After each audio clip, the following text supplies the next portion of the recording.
Hello and welcome to our horror series slash the horror series reviews slash commentaries month. I'm Amadeus Dredd with Rojira, and we're wrapping up the Alien franchise today with Prometheus. Some would argue it's not a horror movie and it's not part of the some would say it's not a proper Alien movie, but I think we personally felt as though it was a good film to sort of end our commentaries on this series on. Oh, definitely. I mean, it's another Ridley Scott film, and this was him returning not only to the franchise but to the genre as well.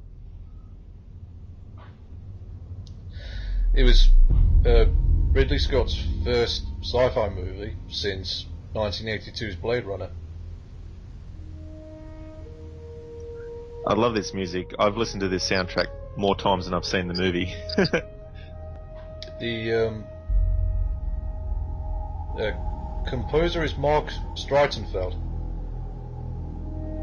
That's it, yeah. He actually had a quite unique way of doing some of the compositions, especially for the music that plays when they're actually getting ready to go and get on the planet. And I was so lucky to have seen this in IMAX as well when I first saw it. Yeah, I saw it in 3D and IMAX as well. It was quite the experience. And I remember in 2012, sort of this was one of the most hyped movies of 2012, along with Dark Knight Rises and Avengers. And people were sort of saying, "Oh, is it going to be like a prequel? Is it going to be?" I think some people even thought it was going to be a sequel, funnily enough. And it's just how is it going to tie into the Alien franchise? And I think some people, they let their hype sort of skyrocket, and so when they went into the film and may have come out feeling disappointed, they might have sort of I think that's why some people's reactions to Prometheus have been a bit sort of lukewarm. But to me, I went into it thinking to myself, I'm not going to read any of the pre-release. I'm not going to read anyone else's sort of pre-thoughts or reviews or whatever. I'm just going to go straight into it, with my hype turned down, to about 2 out of 10, and just sit back and let it wash over me. And I think that's one reason why I really personally enjoyed it when I first saw it.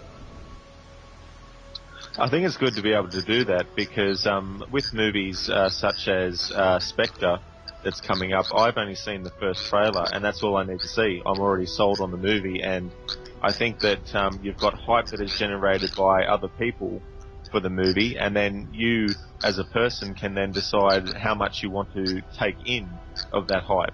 So if you only want to watch one trailer and just accept the hype that you got from that, then that's fine. You don't have to watch every single trailer and every single TV spot. I did watch 1 or 2 trailers, but I didn't sort of I think they were just like me letting my curiosity get the better of me, and my hype sort of did go up a little bit. But I thought to myself, because I have gone into films hyped up before, and I was sort of thinking, was that it? Whereas with this, I just sort of said to myself, it's probably best to just go in and and just sit back and let the film speak for itself. I'm just so drawn in by all this imagery, the landscape, the music, just the whole scale of things. And to me, this is sort of like what I wanted out of the Alien franchise moving forward was a bit more something different. I didn't want it to be another Aliens or another Alien or another Alien 3. I just wanted it to be a movie that was in the same universe and had a lot of aspects to it that were of Alien and that kind of thing, but expanded. And I think that's what Ridley Scott has done with this movie. And I think when the next movie comes out, I think that's probably going to actually make people sit up and notice. Yeah, part of me thinking is, especially after this film, is sort of thinking, what direction is Prometheus to, officially titled Aliens Paradise Lost is, going to go. I mean, it's definitely sort of like a beginning of a new story, and I don't think there's. Well, I felt as though that's what the sequels, like, well, most of the sequels should have done in the first place, but they didn't really sort of expand that much or add anything new.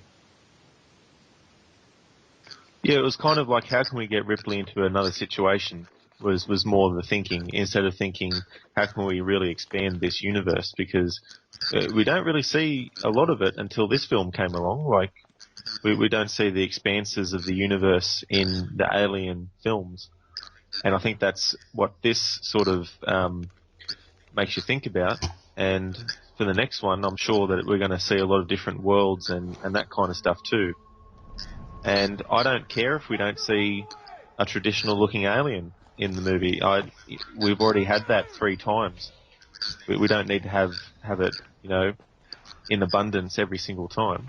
6, if you count all 4 original Alien movies and the 2 Alien versus Predator movies. Oh, sorry, I forgot they existed. And maybe 7 as well, because at the end of Predator 2, you see the alien skull in the Predator ship.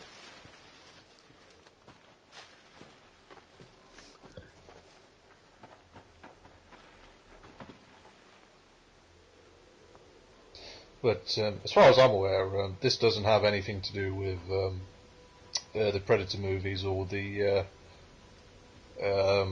Alien vs Predator movies. Obviously, it's before Alien 3 and 4, all 4 of the original Alien films. So you could say Ridley Scott is sort of ignoring like the subpar movies in the franchise, and I can't really blame him for doing that at all. Well, I think that's very smart to be able to set a movie so far back, is that you can afford to do that because you don't have to worry about referencing it even. So, Alien 4 and Alien vs Predator 1 and 2, when you're watching this movie, that you don't have to have seen them. They could be erased from existence and it still wouldn't affect this movie. Yeah, definitely, and I think Prometheus is sort of like does its own thing and very much stands on its own as far as the continuity of the series is concerned, and I think some people do sort of like get way too sort of focused on continuity. A lot of people who watch sci-fi films like, how does this fit into the continuity and all the rest of it, and I think sometimes that doesn't always matter if the film sort of like is able to fit into its own niche, as it were.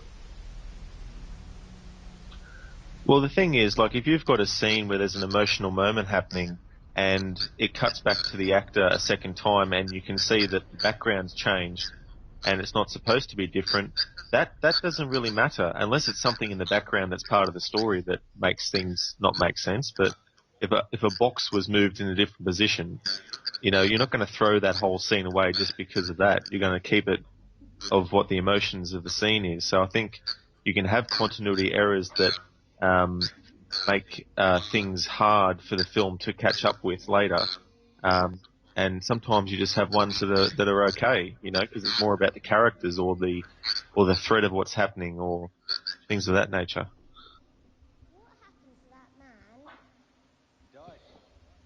And obviously now we get this scene where the character of David, he looks into the dreams of the character Shaw, and we see sort of like a flashback to her where we see her father was a Christian, and I think a bit like Alien 3, sort of like maybe the theme of faith is one theme that kind of runs through this film. Oh yeah, definitely. I think that runs through it, and I'm not a very religious person at all, and I don't follow organised religion. But as far as I'm concerned, it's just a thematic element. It's not, just because it's in the movie doesn't mean I have to run around and go to church and do all that kind of stuff. It's just part of the themes of the movie. And by the way, that would be so awesome to be able to do that with dreams. I'd love to be able to actually, see a recording of what I've dreamt, as if someone filmed it, and then just go through it and observe the footage. And of course, we have David Fassbender. we have Michael Fassbender as David. See, he's so good. I completely forgot about reality for a The second. thing is, when I first saw this film, just the way how, even the way how Fassbender's face looks and his mannerisms and all the rest of it, I could just sort of instantly tell he was an android. Obviously now, in the day and age we live in, with the whole, as I mentioned during our commentary on Alien, I said with the whole interstellar travel becoming more and more of a possibility as we move on. I mean, I don't know how far along we are in terms of that, but one of the ideas for interstellar travel, if and when it happens, is to have the crew of the ship go into cryostasis while sort of like an android with artificial intelligence remains awake to maintain the ship and make sure the crew are all right, and until they reach their destination. I mean, this is sort of like a thing that has been written before about in science fiction novels and other related media, and I'm not entirely sure how seriously NASA are sort of considering this practice, but I do believe that it's something that that they are considering sort of like actually putting into practice at one point. Yeah, I mean, I'm in the same boat as far as I don't know how far we are from actually having that as a thing that can be done, as easy as you step into a shower and have a shower. And that scene too from Lawrence of Arabia. I've never seen the movie, but I think it does more than just show that he's a big fan of the movie and wants to actually emulate himself over Lawrence. I think that's Peter O'Toole's character in the movie. But I think it also sets up the fact that this film has a bit of an adventure feel to it. Yeah, and Ridley Scott says Lawrence of Arabia is one of his favourite films, and he's put a couple of other references to the film in some of his other movies as well. Oh, cool. But a lot of the stuff I'm seeing now about the movie, there's nothing that's jumping out and saying, "Oh, this is dumb" or "This is stupid." I know that there's a lot of character stuff later that we'll get to that, but right now everything is firing on all cylinders for me. Like everything's effective.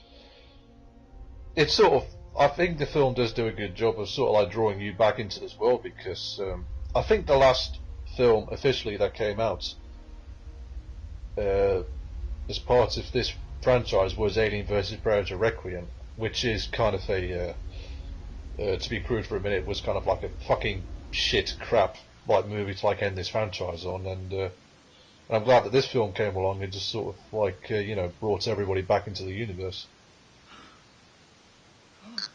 And of course we have Charlize Theron, and she's definitely in the movie Mad Max Fury Road, she's really jumped up to Sarah Connor and Ripley status, and it's just interesting that, of course, she's in an Alien franchise film. 2 years, 4 months, 18 days, 36 hours. There was actually sort of a rumor going, or a theory that whether or not she was actually an android as well. Everyone's fine. I don't believe she is. She's. No. I think she sort of like shows more natural human behaviour and emotions than David does. I never really sort of thought that she might be an android. My name is Dave. Yeah, see that I think I read or heard about it before seeing the movie, but as I was watching the movie, it wasn't something I was looking out for or even feeling was a thing. We're here, baby.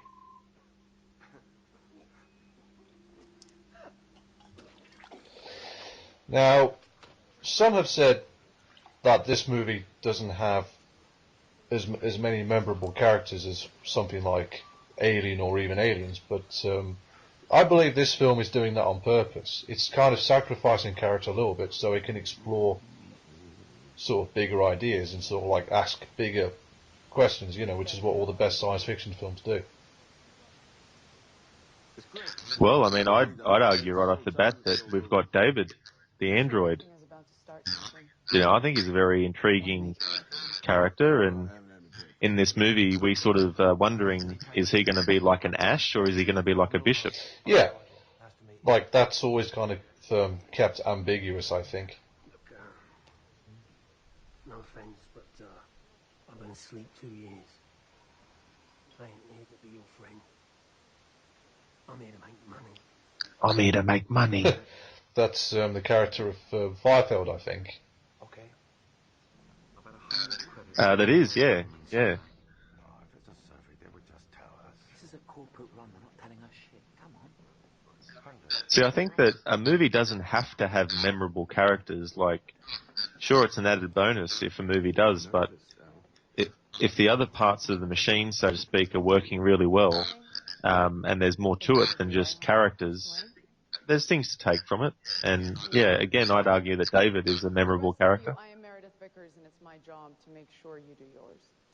Okay then, on with the show. That's the name of Charlize Theron's character, Vickers. Yeah, I was just like completely wrapped up in the film for a moment, and because this film, like, I think the effects and the visuals are sort of like really helped to sell, the universe, and like Scott has always been sort of like a visual orientated director, and I think he does sort of like know how to stage scenes and film actors and sort of like, really make you feel as though you were sort of like immersed in the universe.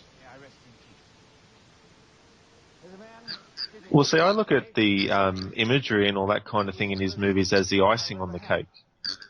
There's obviously a lot more to his movies than just the visuals, and I think some people latch onto that aspect and use it as, a major form of criticism and say, well, he's only interested in images, but I just see it as the icing on the cake, and, there's a lot more stuff going on here, and, this film ponders questions about our own humanity and where we came from, and where did if we came from something or someone, where did they come from?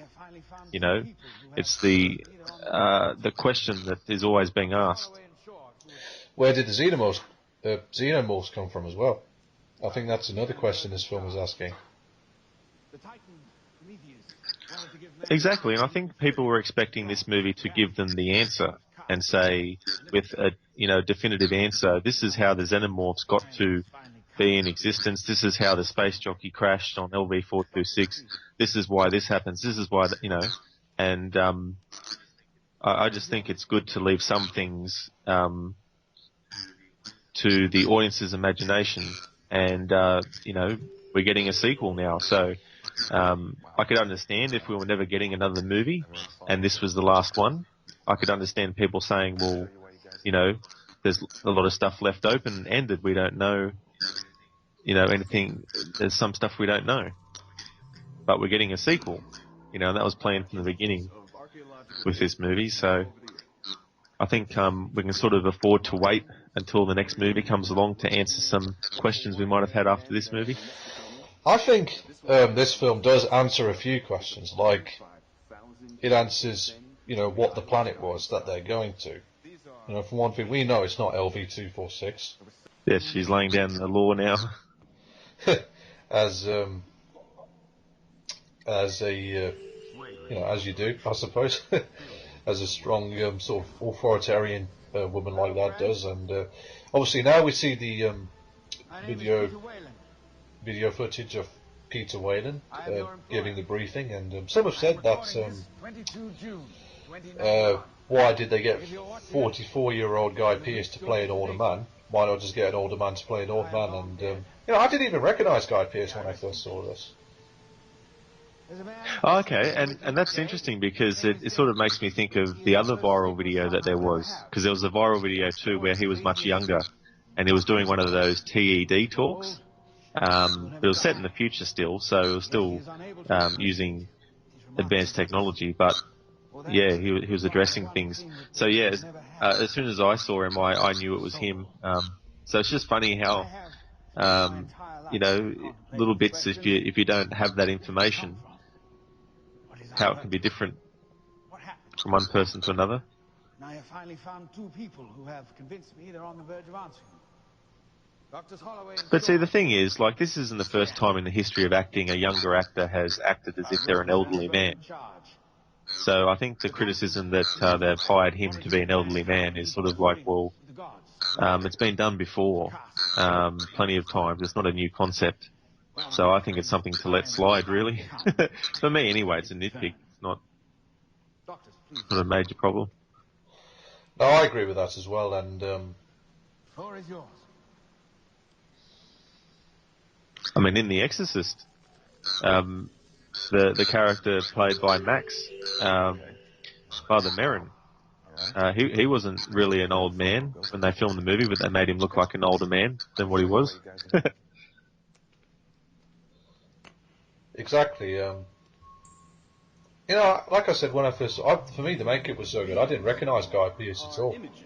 It's a bit like Gary Oldman in Ridley Scott's Hannibal, playing the part of Mason Verger. You know, just like, so like the prosthetics and makeup was so good, I didn't recognise Gary Oldman at all, and in this I feel as though it's the same. I mean, like, if like a few days after I first saw this, I was like, that was Guy Pearce.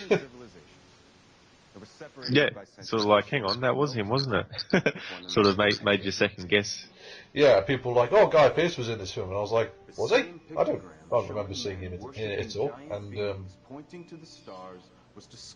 And this scene where they talk about the same star constellation being in all the caves, you could say, well, some might argue that's pretty contrived, but you know, I think the question you need to ask is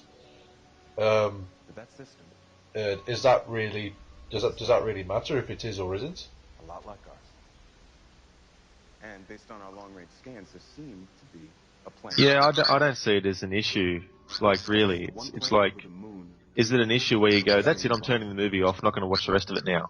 It's like, no, it's not that kind of thing. It's just, you know, it's part of the narrative.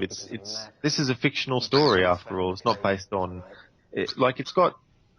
When I say that, it does have, of course, you know, relics and eras and that of our world, but it still is a science fiction film at the end of the day too. So I think that, you know, it's quite plausible that there would be the same constellation in every sort of civilization's, you know, part of their culture. I mean, look at religion. How many religions have the flood myth and all that kind of stuff? If you're willing to discount 3 centuries of Darwinism, that's... Woo! How do you know? And yeah, the scene where they're like, this scene here where they say, the engineers, who did the engineer? It's like, well, who engineered it? They engineered us. And it wasn't until I watched this film a few more times that I realised, like, the scene at the beginning, that was definitely sort of like the beginning of single-celled organisms and life on planet Earth. And really, like, some have said, like, you know, who actually created, you know, what were the engineers doing and all the rest of it. It's like, well, I think the film does answer that question itself if you think about it. And really, the question that you should be thinking is, that I think the sequel might answer, is who created the engineers? Wow, nice place. It's actually a separate model. Yeah, again, it's sort of like trying to figure out what came first. Food. Too, it's like if something comes first, then it's like, okay, well, what came before that? Okay, so she lives on life. You know, was there something before that first thing? I like to minimize risk. David?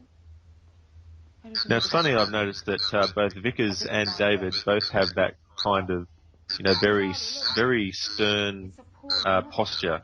You know, very straight and that sort of thing. Michelle, Please verbally state the nature of your injury.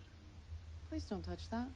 Yeah, It's a very expensive piece of machinery. that I think that's just like a little nuance that Michael Fassbender might be adding to his performance. You know, to play a character that's trying to imitate natural life as much as he possibly can, which is, I think, is one of the purposes for why David was created.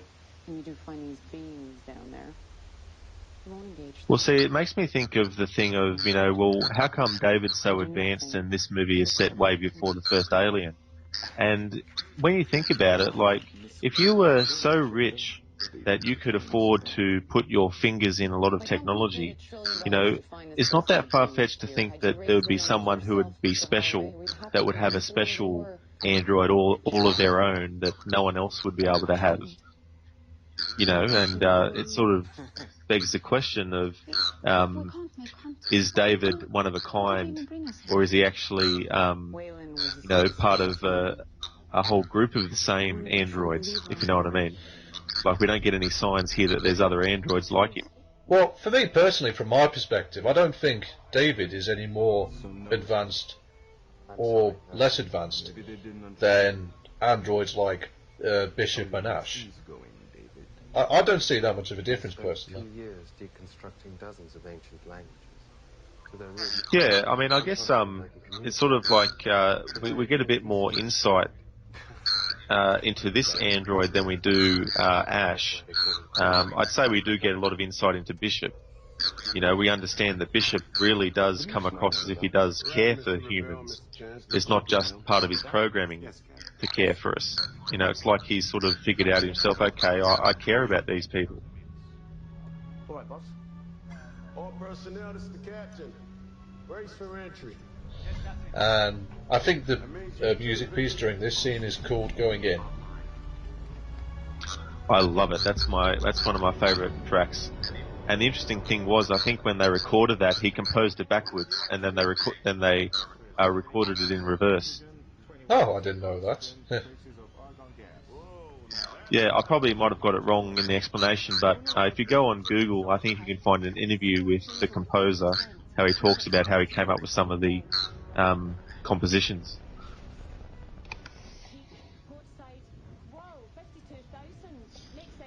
See, this is similar to scenes in Aliens where you have the dropship, you know, going down to the planet. It's sort of that moment where you know they're going to be landing on a planet soon. We've got a couple of hard spots. Could be metal.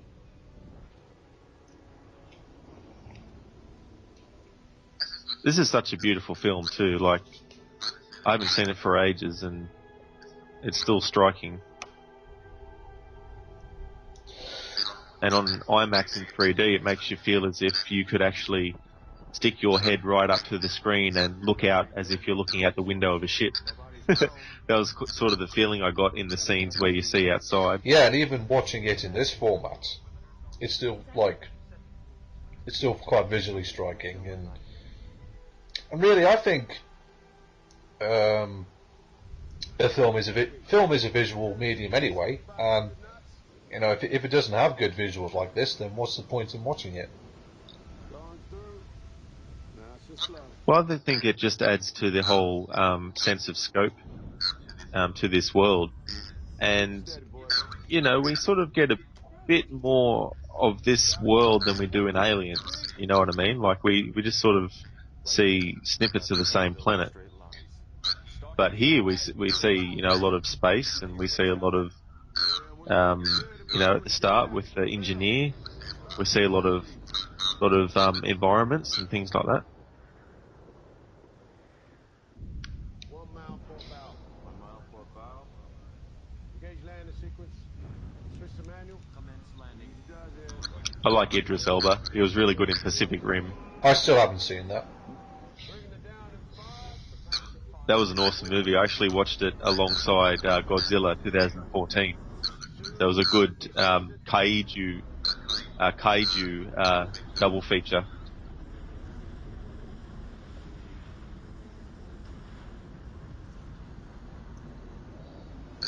But yeah, I remember this year, the year this movie came out, of course, we had The Dark Knight Rises, we had Avengers, but I think the superhero film that I prefer that year was Dark Knight Rises, but that's for another commentary in the future.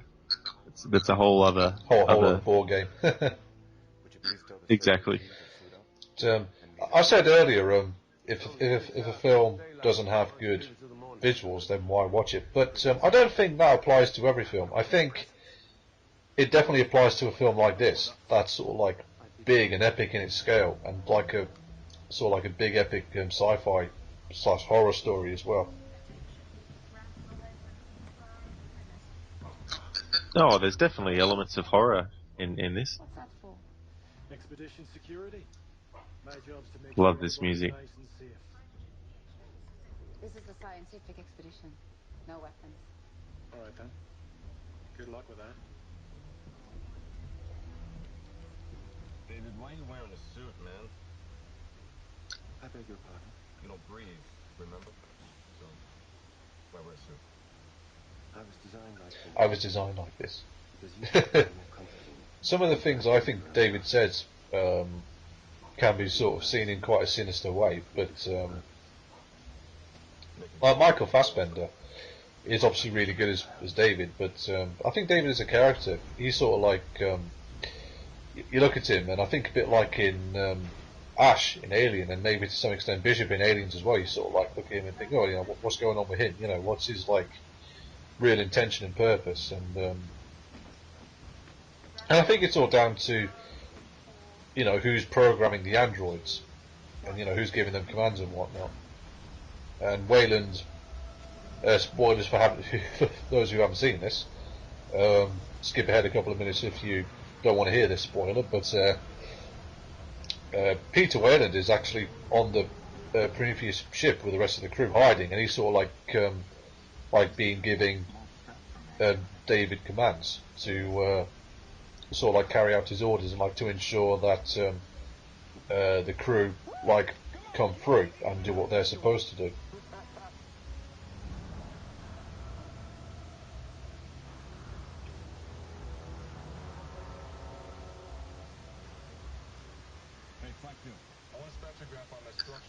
This is so awesome. They're going deep into the environment here.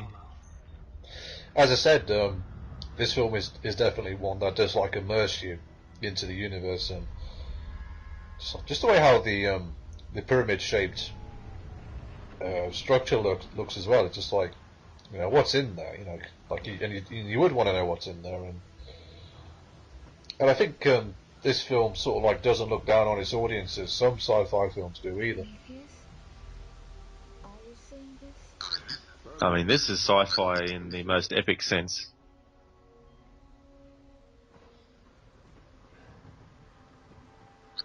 It's like, how lucky are we that technology has advanced so far with computer graphics that we can, you know, finally get to a point where we're being presented with these types of visuals. And I think it takes a good director to understand that CGI is just a tool. It is not the thing that should be used to completely tell the full story.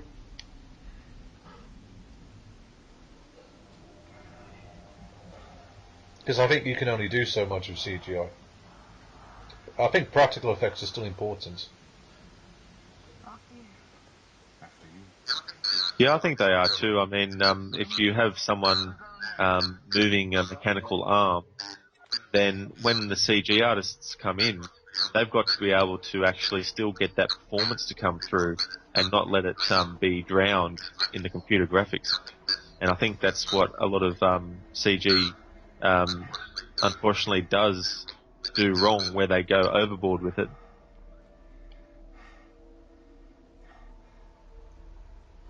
And I think, like Alien, this film has quite a bit of good mystery to it as well. I like the way how it sort of feels like, obviously this is another derelict ship, like, sorry, spoilers, again spoilers, sorry, but obviously this is another derelict ship like the one in Alien. With, you know, I think it's pretty much the exact same kind of ship as the other. Well, actually no, this isn't a derelict because this hasn't crashed. It's actually a ship that sort of, I think, emergency landed. It emergency landed, and the aliens broke out and killed off most of the crew. Well, to be honest, I don't really know what it was that broke out and killed the engineers' crew, and I don't think that is a film. Sorry, I don't think that's a question which the film directly answers either. And well, I suppose it's you know, you could sort of like that's a blank you can fill in for yourself, because it is implied that something did go wrong, and the ship had to emergency land and you know, sort of like land on this planet, because as it's revealed later on, there's other ships on this planet as well, left by the engineers. So it's funny, I had a theory once that each planet, like LV-426 for example, was kind of like a storage. You know how we have storage sheds that we can put things in and that type of thing. I always thought of those planets as that sort of thing for the aliens. It's sort of like, okay, well, this planet is this warehouse, so to speak, so we'll go and visit there and see how the product that we've got is going and that kind of thing. So I think maybe that could be a thing too, where it's like each of these planets is a dumping station or something for certain things. And it just makes me wonder, for the sequel, are they going to land on a planet that has a creature that we've never seen before? It's completely toxic, and in here, there's nothing. It's breathable. And see, this is still a prequel. Like, I know a lot of people might say, well, this isn't really a prequel because it's not tying itself enough to Alien. But this is still a prequel, and the good thing about this prequel is when you're watching this for the first time, you don't know who's going to survive. So it's not as if you're saying, well, we know that person's going to survive because they're in their first movie. It's like, we don't have that luxury with this. Exactly, but when I first saw this film, I kind of got the impression of like who might die and who might not. Like I got the feeling like the two scientists, Fifield, and the other character whose name escapes me at the moment, it might be alien fodder, as it were. Yeah, like but yeah, there's no protagonist in this movie that goes on to be in the later movie. So, you don't have that sort of character to worry about what their fate's going to be. Like if Ripley was, say this was an Alien prequel, and Ripley for some reason encountered an alien, even though she didn't encounter it for the first time until Alien, but just say that she did, we wouldn't be worried about her survival because we know she survives. So with this movie not having a protagonist that appears later, we can, be sort of in our seats thinking, well, is this main protagonist going to survive, or are they going to die? Is everyone going to die? And I think some movies in the past have sort of gotten audiences used to that happening in some films, where it's like there's just a really down ending and not everyone makes it. I love that visual of David like running his finger along the goo and then like spreading it apart and seeing like the little like pixelated dots inside the goo. I think that's just like such a cool effect. Oh, it is, and this movie's got really good effects. What was that? David? This whole scene inside the spaceship, I believe it was filmed on the James Bond soundstage at Shepperton Studios in London, which Ridley Scott is part owner of. Oh, sweet. I didn't know that. That's cool. What the hell was that? Now, what I like in this scene, too, we see the scale of the engineers against humans, so we know instantly that the people that are running in this hologram, they're not humans. And the question... Unless they're really tall basketball players. Well, you never know. No, I don't think they're even basketball players are that tall, but I think the question is, what they were running from, and my theory is it might have been xenomorphs, because some have said that in this film we see the first xenomorph, but if you look carefully you can see sort of like murals of xenomorphs on the walls of this spaceship. Like they were kind of like worshipping I think they were worshipping the xenomorphs as their gods. So to my mind, by this point xenomorphs probably were already existing. And xenomorphs might have broken out and sort of attacked the engineers, but I think it's all down to sort of like what really happened, But overall, I don't think that aspect to the film is really that important, to be honest. I'm out of it. Well, I just had a thought then of with Wayland, the corporation. Of course, if you've noticed in this movie, it's not yet Wayland Yutani. So the Yutani, whoever that is, hasn't entered into partnership with Wayland. yet.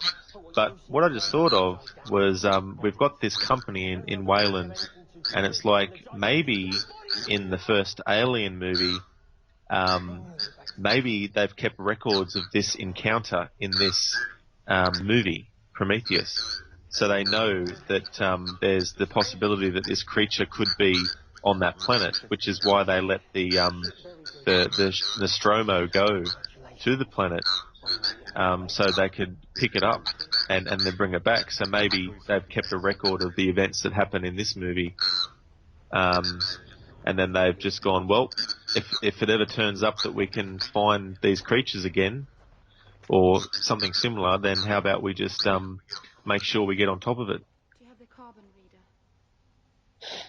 Yeah, they, as I said, I'm not really sure if xenomorphs existed before this point. They might have done, but no, that's one reason why I want to see Prometheus 2, because I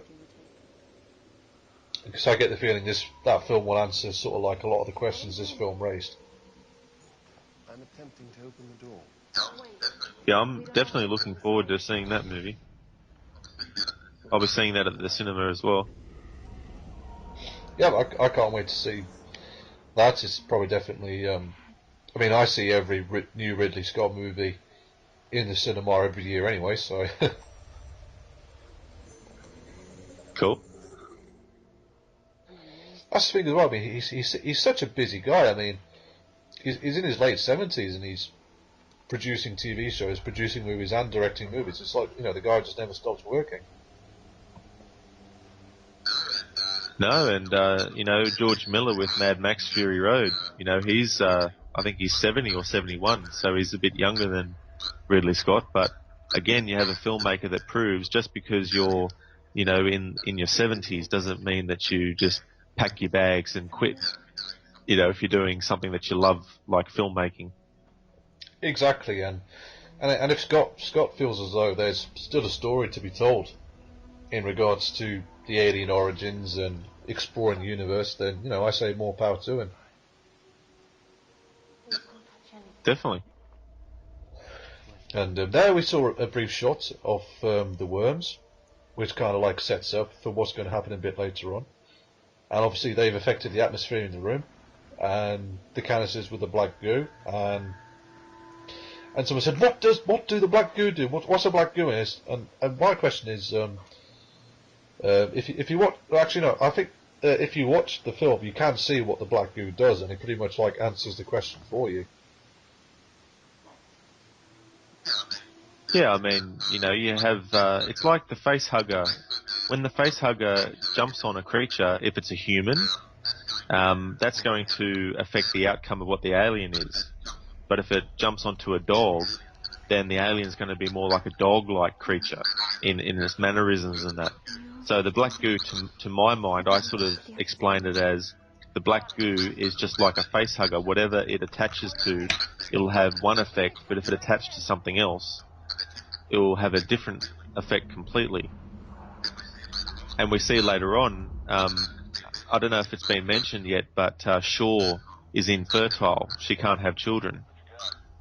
But when, and this is spoilers, when Holloway has the black goo put inside his drink, it becomes part of his system, and obviously when they have sex, his semen would have been infected with the black goo too. So when that went into Shaw, of course she falls pregnant. And what comes out? It's not a baby. That's definitely not what comes out. So, if the black goo is sort of ingested and then it's in your DNA, then, if you have sex with someone, you're going to pass that on to them. Yeah, exactly. And I think we kind of see like a proto-xenomorph. Spoilers for those who haven't seen it. We see like a proto... Sorry, not a proto-xenomorph, like a proto... Like perhaps maybe the first facehugger towards the end of this film. Yeah. And it's funny you mentioned the mural earlier. Like, I just thought maybe that's a queen alien. Like a dead queen alien, like stuck to the wall, maybe.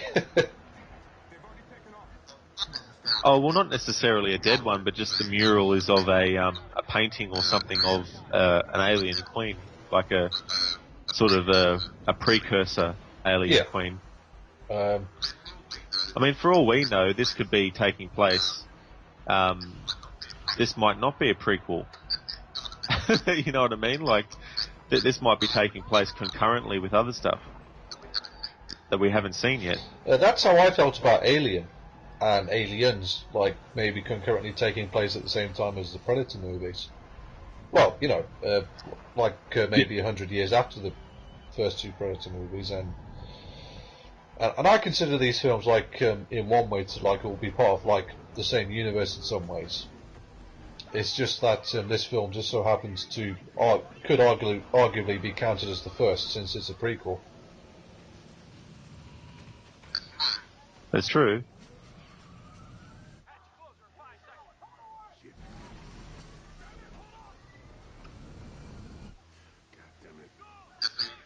Now, see, in a way, this scene is like in Aliens when the APC gets all damaged and all that sort of shit happens.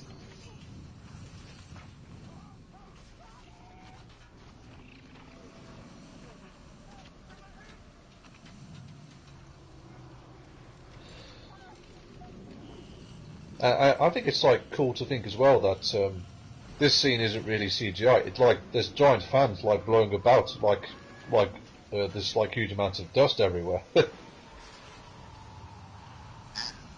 Yeah, it just all adds to the realism of the way things look. Like, because the thing is, just like we know when we see a human walking, we instantly recognise it's a human walking.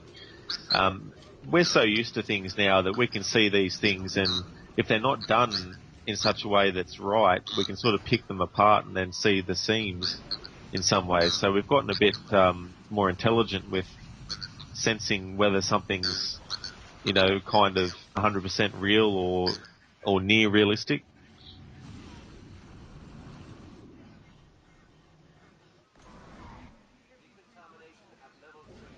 And some could say, well, why does David save Holloway and Shaw? And I think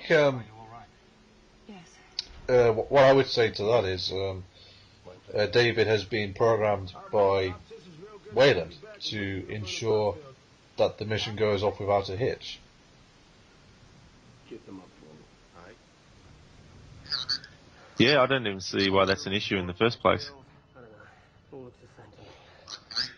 Like, to me, that sounds to me as if, you know, just if you saw someone's wallpaper in their house and they thought, I don't like this wallpaper. It's like, okay, that's fair enough, but I live in this house and that's my wallpaper. You know, it's like making a big issue out of nothing. So I think if people are complaining, why does he save them as a complaint? It's like, well, why not? You know, of course he'll save them. Yeah, exactly. And Milburn, that's the name of Firefield's amigo in this scene. And what this like kind of sequence I do have a small issue with, because I am left wondering, how did Firefield and Milburn get lost?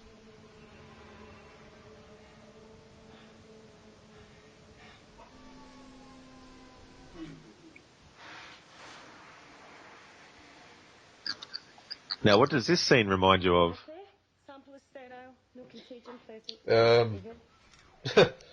Reminds me of, I don't know, what does it remind you of, Rod?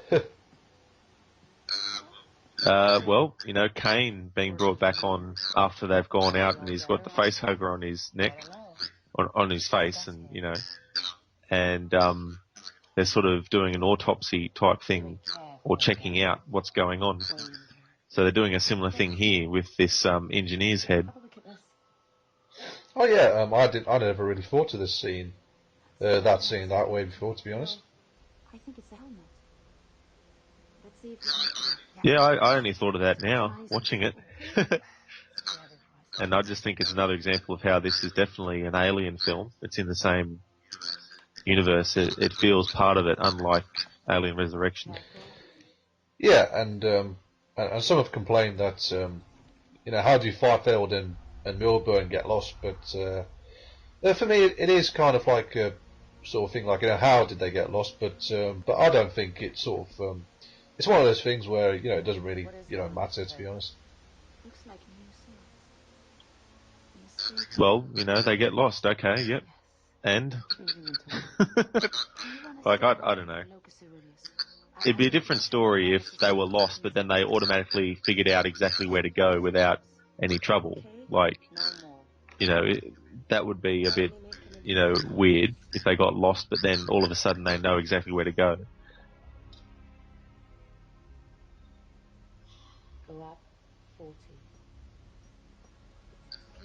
This is so cool. Yeah, the whole scene with the big engineer head.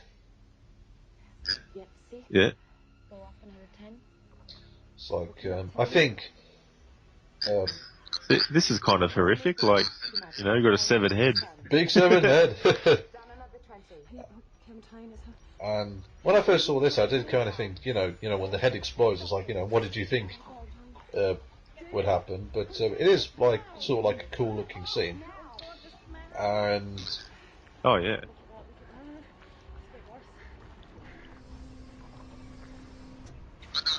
Oh, no, I sort of feel a bit of sympathy for that engineer's head, like, because you could see that he was clearly in a bit of pain as well. It's interesting as well because I think in the Alien and Alien vs Predator comics, they're known as the space jockeys, and I've seen photos of them, sort of like their comic book designs, and they look very different, like to the engineers. And some might say that this movie sort of like ignores those designs, but from my perspective, they're not necessarily canon, with the films, and I think these engineers look better than the space jockeys in the comics anyway, so... Yeah, I never knew that. I'm not that aware of a lot of stuff like that in the comics, but that's pretty cool. Now, the question I have there is, whose dreams was he looking in? And I would probably say it's Wayland's. Actually, he was communicating with Wayland.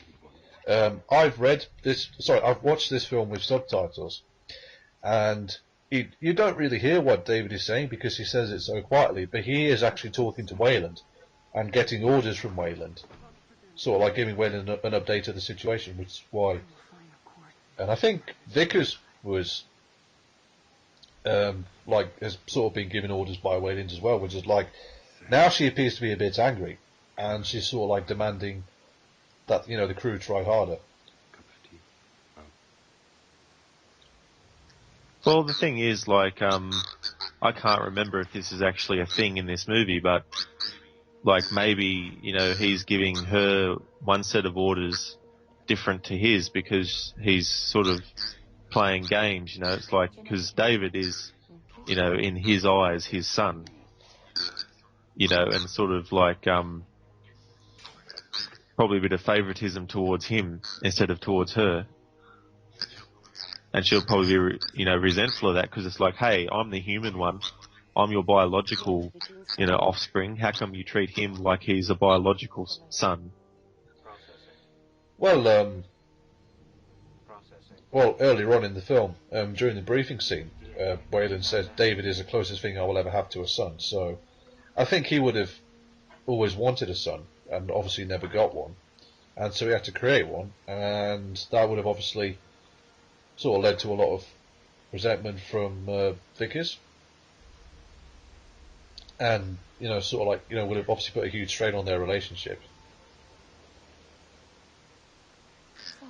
Yeah, and I mean that doesn't make her a bad person or anything. It's just the way it was for her. Obviously, is that it's like I'm your daughter, and yet you're treating someone who's a synthetic, that you created as more of a family than I am. Now look at the black goo. It doesn't become absorbed into his skin or anything like that. So I think he's safe from the black goo. it makes me wonder if he actually drank that black goo, would he have any, side effects of that? They might have done, but I think with David being a synthetic being, I don't think it would have affected him. No.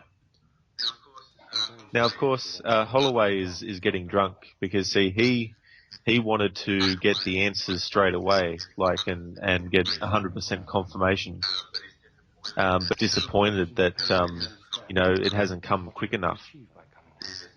And it's a bit of a cautionary tale about how if we let ourselves go, we can end up getting ourselves in sticky situations. And this obviously happens to Holloway. He gets drunk, and he's not in charge of his senses, and so he does.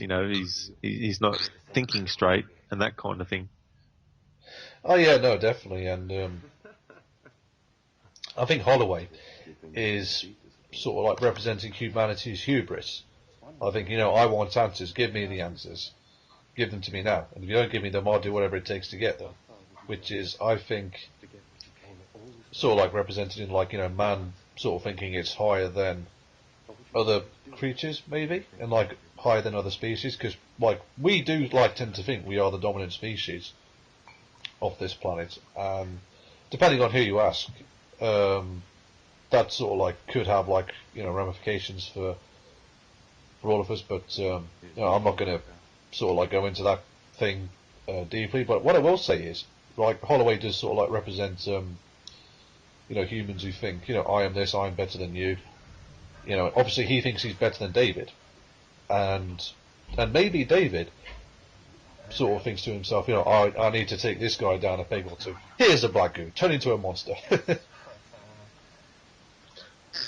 Yeah, and in a way, it's sort of he might be thinking it's only a small dosage as well. It's not like he's giving him a whole vat full of black goo. It's just because he had the tip on his finger and that's all he's put into the drink. So maybe he felt this will just be a little test to see what effects it has on a human.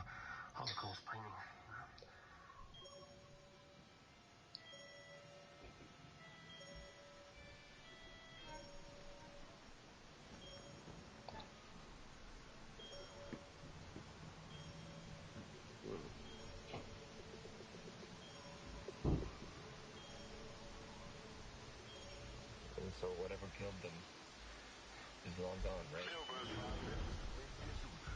What's your position? Prometheus, this is Milburn. We are at 7... The thing is as well, you could say Milburn and Fifield aren't as intelligent as the other crew members, but I think you could say that they are sort of out of their depth. It's not there. Maybe my fault. Okay, what do you mean a life form? Well, yeah, I mean, people can be incompetent in any job. It doesn't matter if you're a scientist, a doctor, a dentist, or just some person working behind a service desk. You're not immune to having people make mistakes and not make the right decisions in their professions. So I think it's quite plausible that, for example, a scientist might get so curious about something that he forgets some of his training of being cautious because he's so excited to see something. All right, boys. Sleep tight.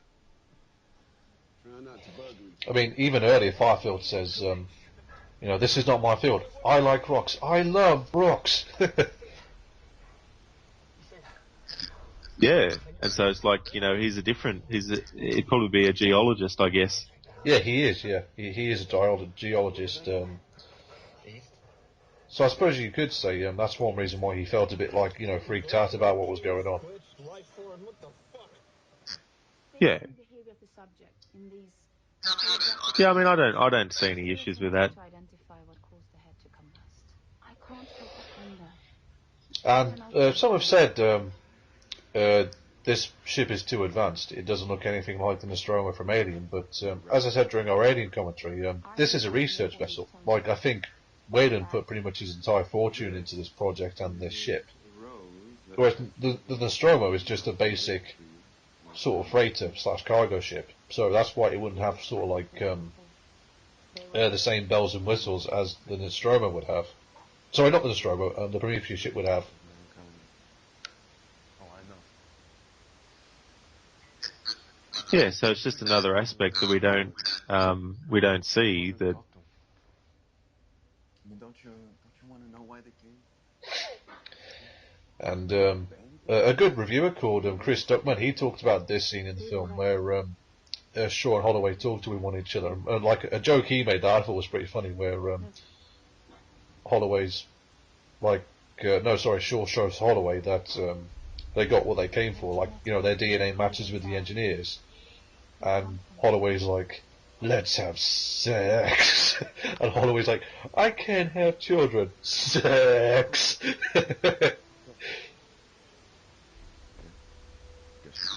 yeah, I mean, you know, Why do I want to do that? Because they made us. And who made them? Well, exactly. We'll never know. But here's what we do know.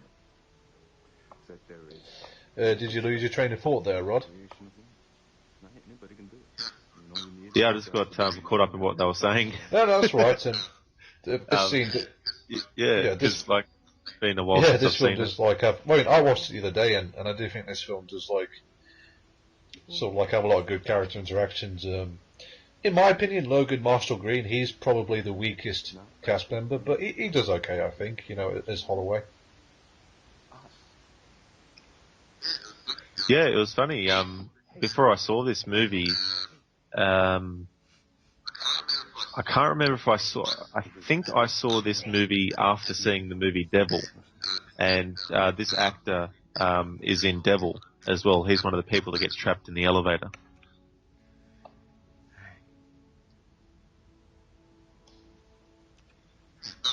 Yeah, but I mean, I was going to say earlier about how this is an important scene because, you know, we know that she can't have children, and he's infected with the black goo, but he doesn't know. And she's not worried that she's going to fall pregnant, so they don't need to use protection. And so, you know, he's going to inseminate her, and this time it's going to be, you know, black goo mixed in with his semen, so it's not going to just be it on its own. And of course, we find out that she falls pregnant, but not with a baby human. Spoilers. Yeah. And I think sex is a theme in this movie too, like it's reproduction. It is. And that kind of thing. Yeah, that kind of like leads me on to how the main theme of Alien, in one way, was rape. Whereas in this one, I think that kind of like comes into it a little bit as well. Like, funny enough, one of the rules of horror movies generally is if you have sex, you will die, and and I think this film like kind of literally like takes that idea to like its fullest extent, and like how Alien like kind of like played on our fears and sort of like our innermost fears and all the rest of it, you know, with rape and sort of being invaded by a foreign body, and you know something coming out of us and stuff like that. Whereas this one, I do think this sort of like has like a similar context, but it sort of goes about it in a different way with the whole Shaw becoming pregnant and, you know, being infected with something inside her. But it doesn't sort of like it doesn't do it in exactly the same way as Alien. It sort of like has like a different aspect on that idea, I think. Well, yeah, I mean, you know, they're obviously a loving couple, and they're, you know, having sex for you know, recreation, really. Like, it's not for, you know, because she can't conceive children, so it's not in order to conceive, but they're a loving couple, and that's, so it's all consensual and everything, and it just goes to show, like, in this movie, it's like, you know, even though they're a loving couple, he's got something inside his body that he doesn't know about, and unfortunately, you could say that the black goo in a way is a bit like representation of STDs. Yeah, which is another thing that sort of or STIs, I think they are. STIs, yeah. I think that's what they classify. Yeah, that's another thing that sort of I think that you just brilliantly brought up, I think is another thing that it preys on our innermost fears as well. Yeah, it's like, someone that you love, has something wrong with them in their DNA that is going to affect you as well. And now we get to the scene with the facehugger worms, as I like to call them. Whereas that's a nice name for him, actually. Whereas Milburn's like, "Oh, hello, baby," and some say, "Well, why does Milburn do this?" And it's like, well, why did Kane in Alien put his face right up to the egg? Well, see, they're obviously a bit excited. Curious, excited a bit. Haven't seen this thing before. I find this scene to be genuinely terrifying. That thing looks scary, I don't care what anyone says.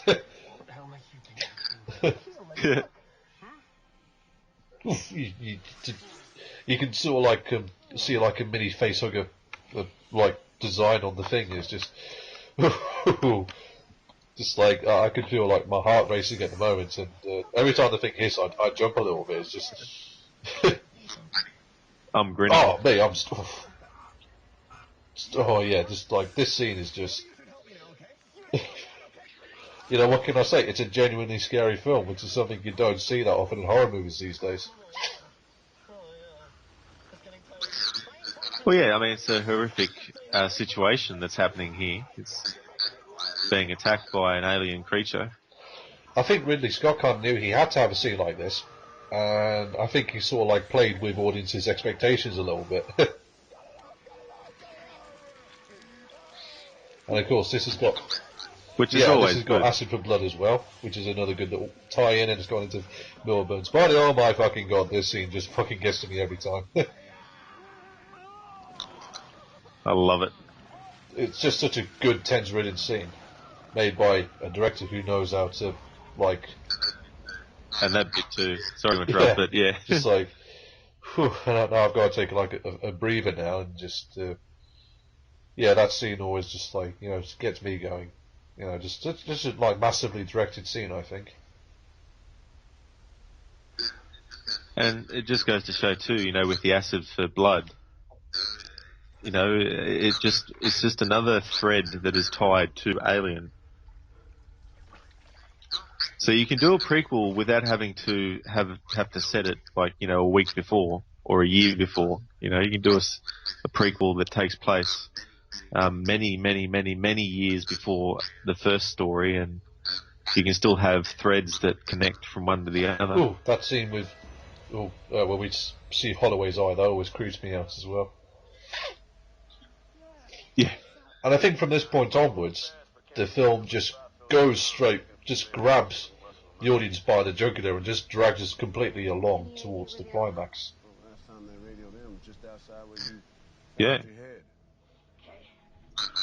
I don't know, we're sort of, what are we up to? We're about an hour in, and I still have not seen anything or heard anything or thought of anything that makes me think this is a terrible movie.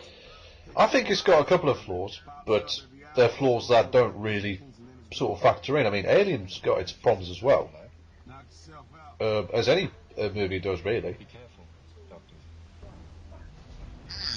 Yeah, like I guess it's depending on the person watching the movie and what they like. I think there's a scale that we either consciously or subconsciously judge things on.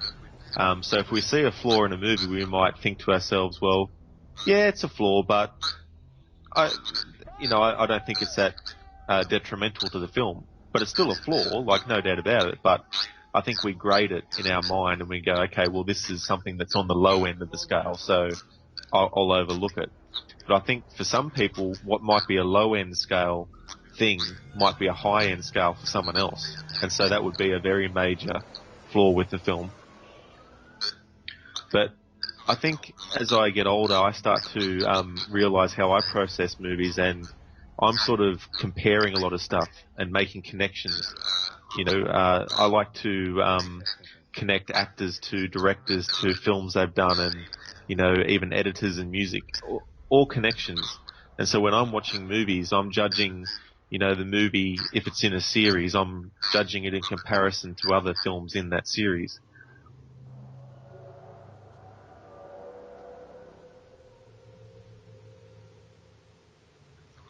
And so I'd probably put my ranking of the Alien films, ignoring Alien vs. Predator, as I'd probably go Alien, Aliens, Prometheus, and Alien 3, and then Alien Resurrection. I like to pretend Alien Resurrection never happened. and if Alien 5, the upcoming Alien 5 and Prometheus 2 are any indicators, then they'll probably ignore Alien Resurrection, and I don't really have a problem with that, to be honest.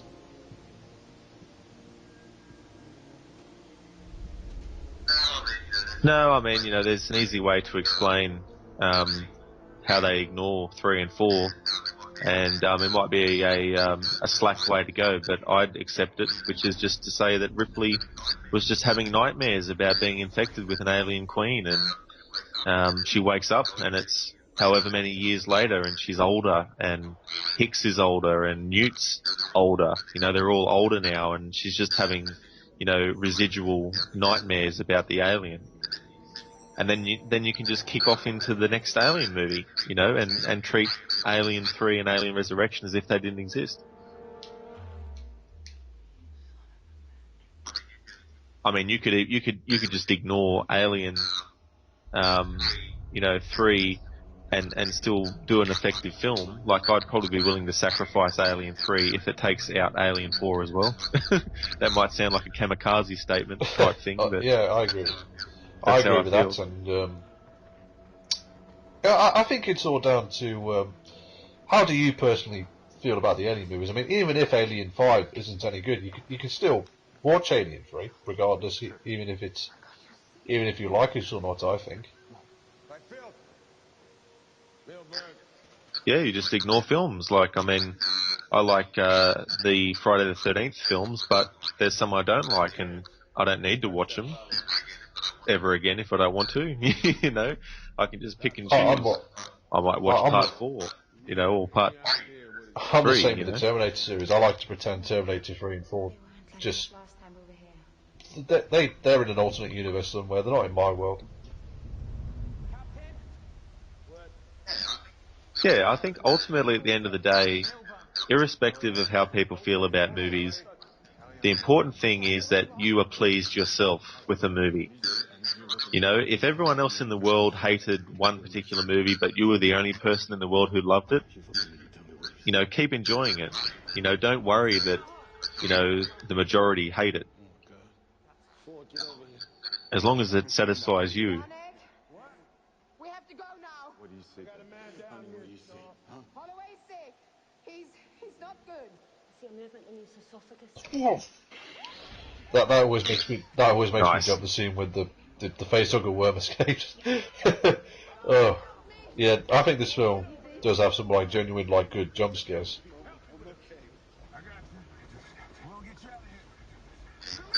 Yeah, it's definitely got that aesthetic, and it's got those elements. I like this, you know, it's sort of like in Aliens where they're watching through the headsets. See, that's another similarity. Sick with what? Just do this. You know, and what are we getting here? A callback to Alien. That's right.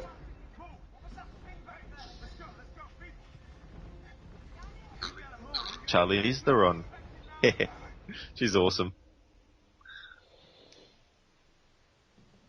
And now we have. Oh, this is a scene in particular when I first saw the film in the cinema. It just left me in total awe. The scene where David goes to the cockpit of the ship and presses like the buttons, and we see the visuals and like the visuals of the galaxy map comes out, and the way how the music plays and all the rest of it. I think that was like a sort of like a genuine awe-inspiring sci-fi moment.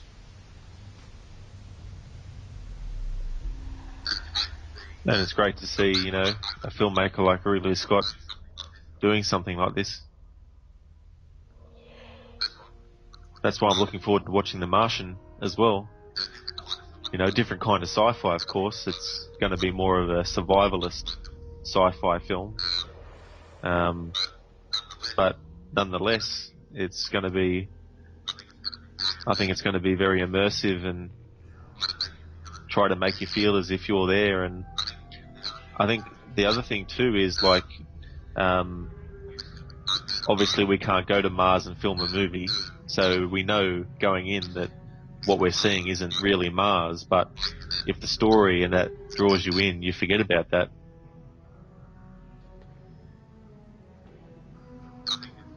I think this movie does that too. Like you forget that this is just a soundstage. Yeah, it's this is the James Bond soundstage at Pinewood Studios. I think it's Pinewood or Shepperton. I can't remember if it's Pinewood or Shepperton Studios. Filmed on the 007 soundstage, which was originally built for the Roger Moore film Bond movie, The Spy Who Loved Me.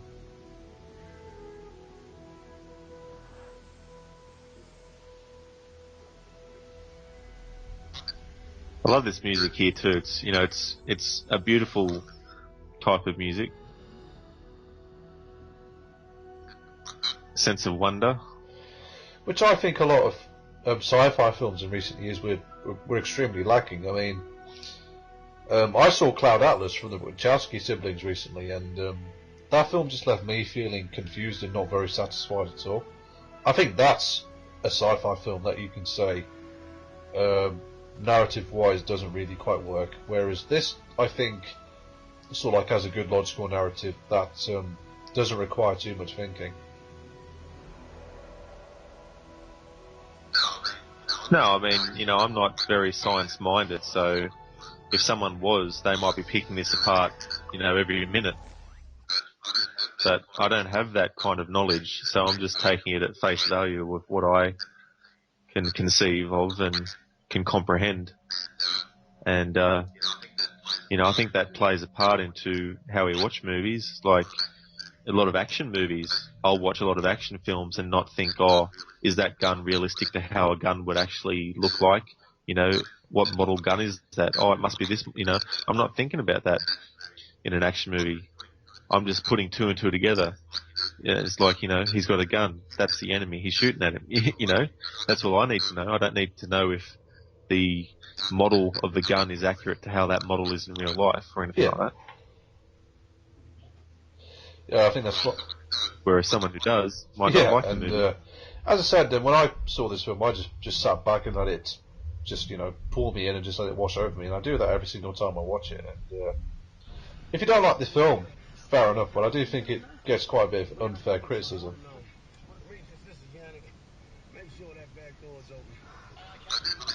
I do believe that some movies need more than one viewing, even if you don't like it on first viewing. At some stage, you know, if you can give it a second viewing, you might not find anything you like on a second viewing. You might still hate it, but at least you've given it another chance, at least.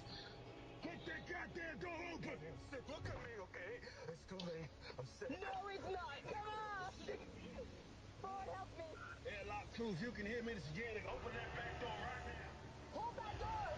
Prometheus, do you copy? God damn it, open that door. There's an order.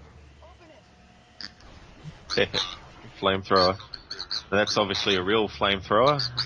From memory, when I was watching a special features once. So pretty damn dangerous then.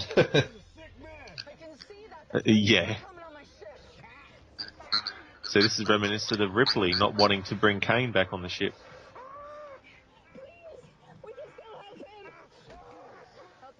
Everybody but Holloway back on the ship now. I won't save him. Then stay. Wait a minute. We can contain him. Put him on the melt pod. Please don't do this. It's okay, Ellie. Victus. What are you doing? I love you, baby.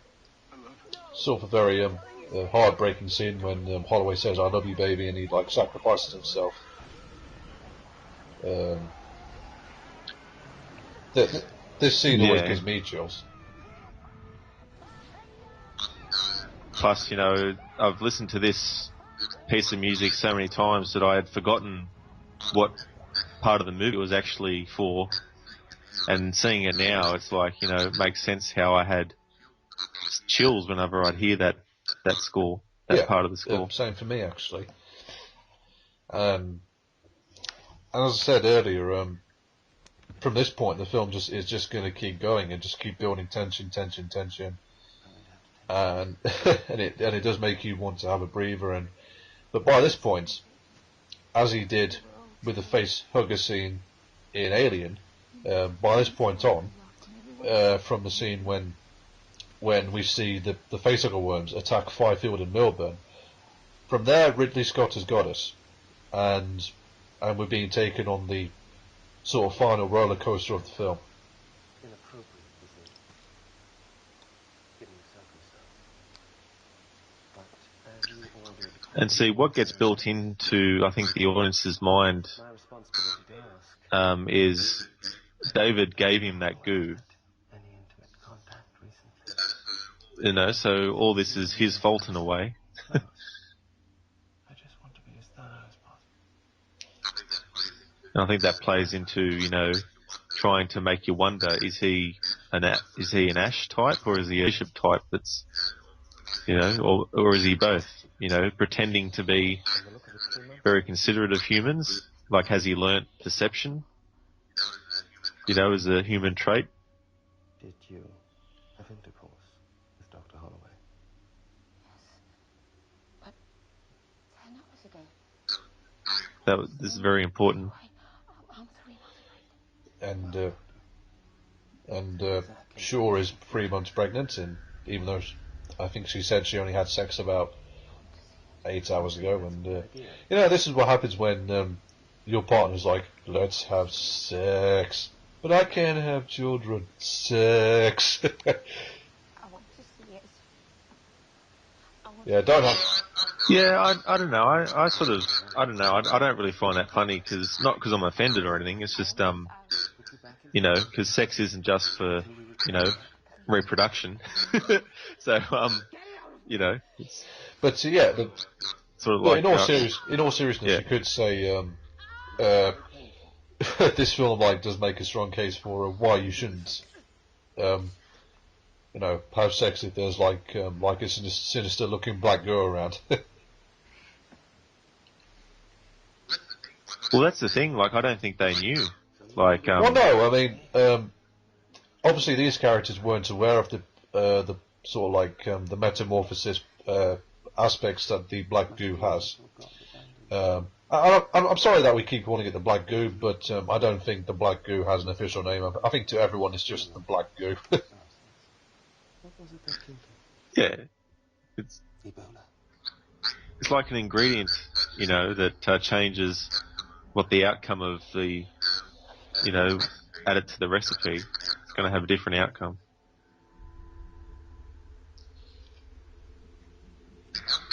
Now, how freaky would that be to know that someone's watched your dreams? I know for a fact it would definitely kind of freak me out a little bit.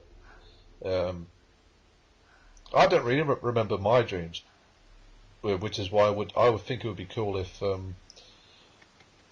you could record them, you know, play them back, probably. Oh, definitely. I'd love to be able to do that. And what I do is when I've had a dream, I try not to focus too hard on it when I wake up. And I find sometimes hours later I'll naturally remember something. But I've had dreams where I felt things. And I had a dream once I was being choked by someone. I woke up and I was lying on my back and I had phlegm in my throat because I was, you know, under the weather. So it was basically my body got to my subconscious and said, you need to wake up because you're going to choke on your phlegm. Yeah. Kind of thing. You know, and it sort of makes me wonder about experiments of, you know, if you were doing a lot of stuff to someone who was asleep and they were dreaming, like if you were pinching their cheeks and doing things like that, you know, if they could remember their dream, would that manifest itself in the dream as something? Yeah, that's quite an interesting way of looking at it. And I think one of the criticisms here is the med pod is on Vickers' personal quarters, so why is it configured for male use? But I think what people don't realise is the med pod is actually in Wayland's quarters. The quarters, like the lifeboat's quarters, are actually Wayland's, and the med pod is actually his. Yeah. This is just a tangent here, but she looks very fit here. I would have to agree. But Nuri Rapace, I think she does a good job with this scene, and I find this to be a very sort of uncomfortable scene to sit through. I think this is one of the most perhaps the most tense-ridden, frightening scene in any of the Alien movies. To be completely honest, I mean, some might consider that wrong or blasphemous, but this scene just for me just does not sort of sit right with me, because I'm not because I don't like to see torture of women. I don't like sort of like women to go through horrible things like this. I mean, I don't like rape. I don't like that kind of subject. Which is why for me in particular this scene just just gets me going. It even makes me look away sometimes. I just find this a really hard scene to watch. But at the same time, I suppose that's kind of the point of the scene. Really, you're not supposed to like it. Well, no, I mean, and I'm the same too. I don't like rape, and I'm not getting any jollies from seeing this happening. Oh, definitely not. No. Like that. It's very horrific, and torture. Like I can stand it in movies like Reservoir Dogs, where the cop gets his ear cut off, but you don't see the actual cutting of the ear. You just hear him as it's being done. I don't mind that type of thing, but I don't want to actually see in explicit detail someone getting tortured. No, and whereas in this scene we see everything, and the way how the proto facehugger just plays around with its tentacles and stuff, just and some people think that this film isn't scary, but I have to ask, what film were you people watching? Well, yeah. Imagine you being trapped. Yeah, imagine you being trapped in there with that thing. Yeah, and this just reminded me of another criticism that people have had. It's like, how come she's running around as if nothing's happened? It's like, well, if you had a creature that was going to kill you, I don't think you'd be caring if you were in so much pain. I think you'd grit your teeth and you just freaking get the hell out of there. I think adrenaline would kick in, and she has been taking emergency painkillers as well. Yeah, and it's not like she's just having Panadol. This is in the future too. Yeah, maybe medical technology is just really advanced by this point. Yeah, well, I mean, maybe it just gets rid of pain instantly. We don't know.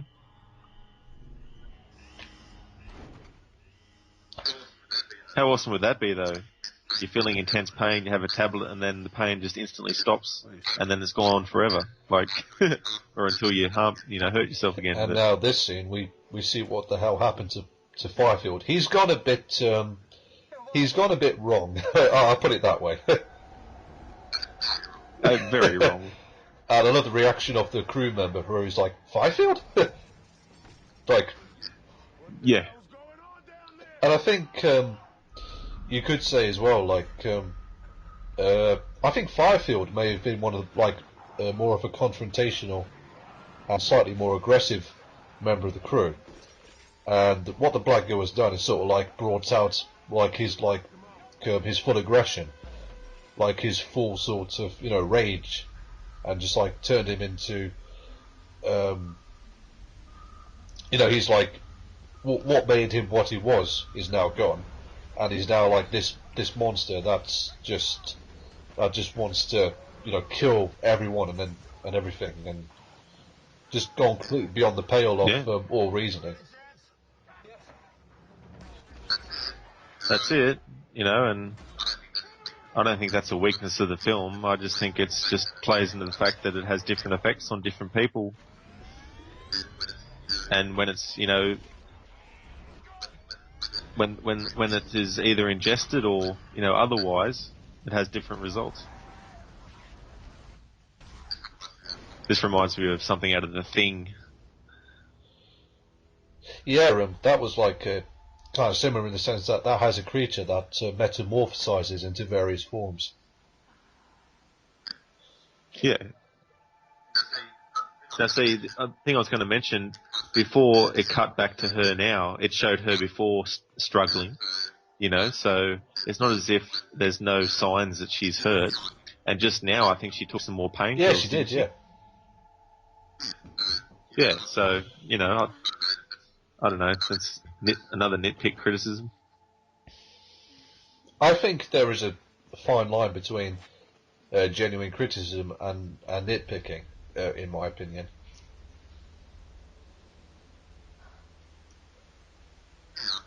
Yeah, I mean, you know, if a film has, you know, thousands of nitpicks, then I can, you know, understand thinking the film has failed then. But, you know, if nitpicks are only here and there every so often, it's sort of like, well, depends on that scale again, you know. For some it's a high-end scale, for some it's a low-end scale. There we are, sir. Nice and clean. Haven't you told him they're all gone? But they're not all gone. Not sure. One of them is still alive. We're on our way to see him now. One of them's still alive. We're on our way to see him now. It's like, and again, who cares if, like, Shaw's still in pain or not? They're about to go meet what is arguably the creator of life on planet Earth. You know, I think this film is definitely, like, you know, more about the bigger picture. And we live in a society that expects answers straight away, and is kind of generally small-minded, which is why people, I think when a lot of people saw this film, they weren't really thinking of the wider picture and like you know what the film is like you know trying to explore. You don't know. Yeah, see, like before I saw this movie, I didn't want an Alien clone, you know what I mean? I didn't want it to just be a remake of Alien, except set before it, you know? Dr. Holloway's dead. But it's got a lot of references to what comes later. Now, if we're so close to answering the most meaningful questions ever asked by mankind. You know, sometimes you got to look at the forest and not focus on the trees. It's all about the bigger ecosystem.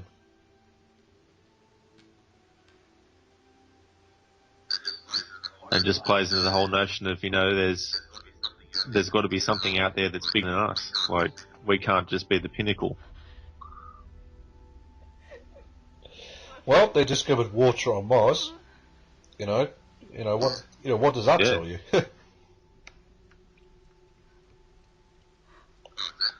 No, exactly. You know, I can't accept that we are the only. I can't accept that we are the only intelligent beings in this universe. I have to believe that there is something else out there, and I don't think this film is sort of representing my own personal beliefs, but I think it's sort of like going, you know, this is what's out there, what might be out there. But you know, it's a sci-fi, and I know it's a sci-fi. It's not sort of like trying to literally say, oh, you know, aliens and we came from space and all that kind of thing. You know, it's sort of like telling its own little story. Yeah. And see, look, she's been in pain this whole scene, you know, so it's not as if it's just forgotten. So, like, I haven't seen this for a while, so now when I see it and I think back on what criticism I've heard, it just is incredulous to me. It's just, you know. That's what all that shit is in those vases.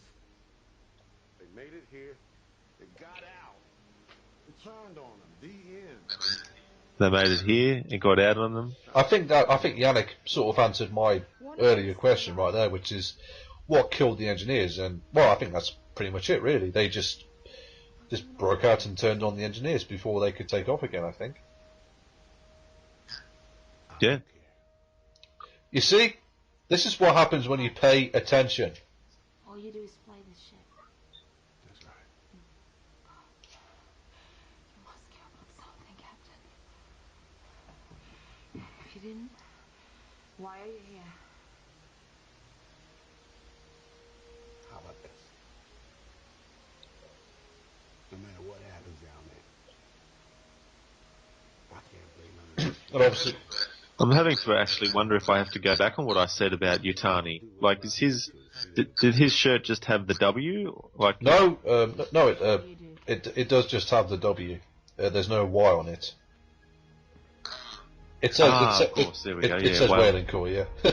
So the Yutani part doesn't quite factor in, and I'm curious to see how the next Prometheus movies and maybe Neil Blomkamp's Alien 5 sort of like brings the Yutani aspect into this universe as well. Yeah, I mean, they might not even worry about it, if you know what I mean. Like, we might have an Alien 5 where they're still Weyland Yutani, or maybe they've gone, bankrupt. Yeah, and at the end of Alien vs Predator Requiem, there's a scene where they take like the Predator plasma caster to a woman called Mrs. Yutani, and obviously in that kind of like two films, it's established that the Weyland Corporation exists with Lawrence Everson like playing someone called Carl Bishop Weyland, but I suppose no one cares because the two Alien vs Predator films are absolute rubbish, and this film has like made them both non-canon anyway. So yeah, it's just different. There's a natural order of things. Wasn't it? Did you say a king has his reign then dies? yeah, that's it. Yeah. I was only thinking about that the other day. That saying. Anything else? No. And right there in that scene, if you sort of like look at the little sort of interactions and nuances between Weyland and his daughter, you can see that the relationship is strained. Like, she just wants love and affection, and when she looks up at him, you can sort of like see like the traces of tears in her eyes, like the fact that he hasn't ever accepted her, and it's sort and obviously like David as well, just like has just sort of like made this relationship of theirs just like completely like dysfunctional. Yeah. Be free.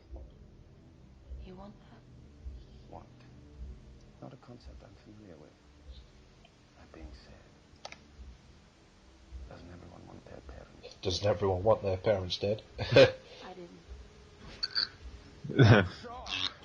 Oh, I wouldn't say that's true in no, every case. I wouldn't say it is either. Quite grateful for my parents. Same here. And again, people are like, wise and sure in pain, and what about Fifield's body? Well, Fifield's dead now, they killed him. and like I said, they're going off to meet the engineers, which is possibly, no, I think the engineers are sort of like the progenitors of life on planet Earth. And it's like, wouldn't you just like not give a shit about that kind of like the little details? It's like, wow, we're going to go off and meet an alien. Let's go and meet the alien. Sod the staples in my stomach. Yeah, I mean, maybe she's not as much pain, and so she's not, showing external signs of being in pain. Like sometimes we can have dull pain where it's still painful, but it's not to the extent that we can't just, we can't stop functioning. We just keep on going. It's just that we still have it with us. Yeah. Till it subsides. Ravel, give me those schematics. Putting it on the table now. Now, like these two guys, we don't know much about them really, like that are helping Idris Elba out here. So, I can see why some people might say that, there's no memorable characters, but, this movie doesn't have a Hicks. Doesn't have a Hudson. There was no guy going around acting like he was all gung ho and all that. I don't think this film needed that, to be honest. superior species. Oh, definitely not. Because otherwise Ridley Scott would have just been copying Alien and Aliens, really. And I'm glad he's just like taking like the whole like story into another direction. I mean, ask yourself, would you have wanted another Alien vs Predator movie or another subpar Alien sequel, directed by a complete like lower than average director like Paul W. Sanderson or the brothers Strauss? Ask yourself that. Why?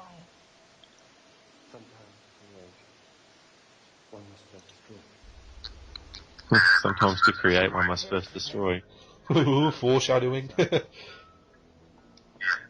Yeah. Sure he's alive? Oh, is that Shaw in pain? That is Shaw in pain. Oh, okay, yeah. Because apparently I thought she was completely healed 100% and wouldn't feel any pain for the rest of the movie.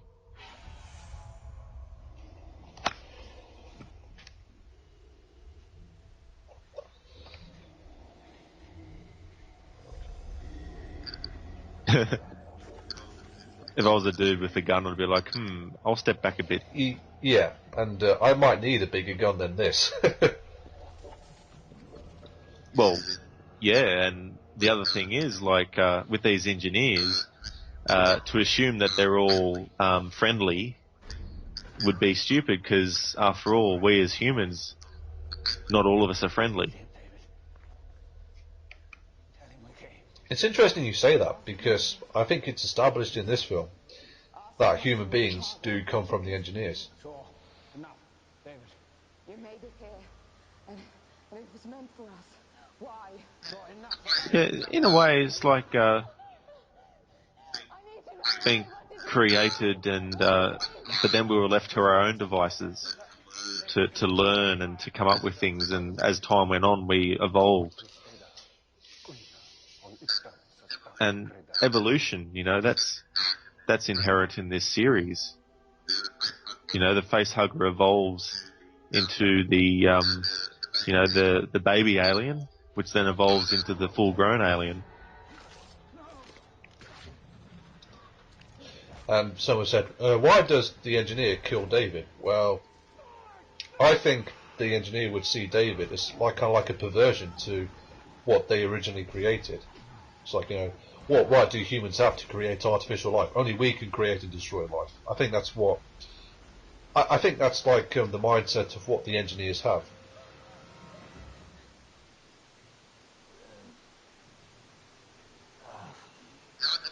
Yeah, I definitely think there's that plays into it. I love the prosthetics of the fake head that built for Michael Fassbender. That thing looks real. Oh, yeah. Remarkable job. Time to go home. So she's kind of indifferent to it. To her, it's like, well, her father didn't show any care towards her, so why should she show any towards him in death?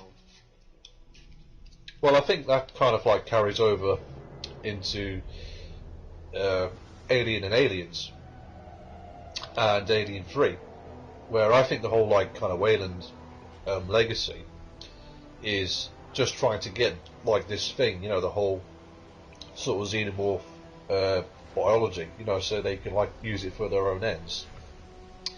That's the legacy of the Weyland family tree, as it were, like obsession, hubris, and not caring about the consequences. Because this story is obviously going to lead into Alien, like the next few Alien movies, that chronologically come after this, where the Weyland like company like don't think about the consequences, and more innocent people are going to die. There's going to be some more horrific deaths, and it's like what's it going to take for the like Weyland people to realise, hang on a second, like like we are just not successful at all here. Maybe we should stop.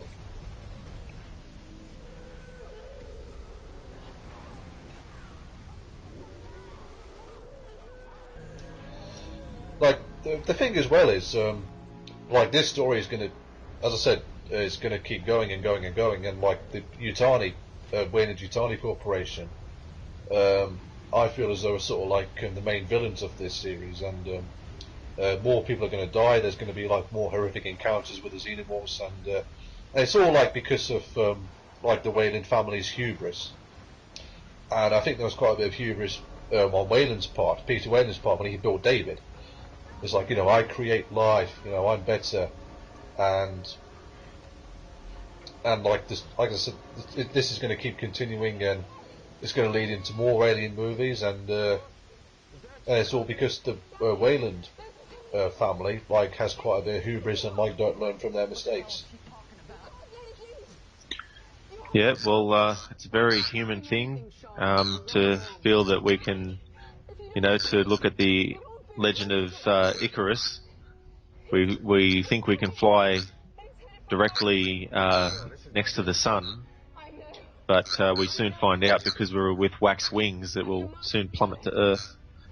And I'm human, and I've certainly had a lot of moments where I'm like, I'm top shit. I'm king of the hill, and unfortunately, sometimes life is just like, well, you know what, you're not, and we'll just pull the rug out from underneath you, and that sort of thing. And yeah, that's the feeling that I got from the scene when the engineer kills Wayland. It's like, who are you to create artificial life? We created you. How dare you create something that's like a perversion to what we did? Yeah. It's sort of like you've just gone and you've, like, in some ways it might be considered a mockery. It's one thing to give birth to new life, but to actually create it through, inorganic means.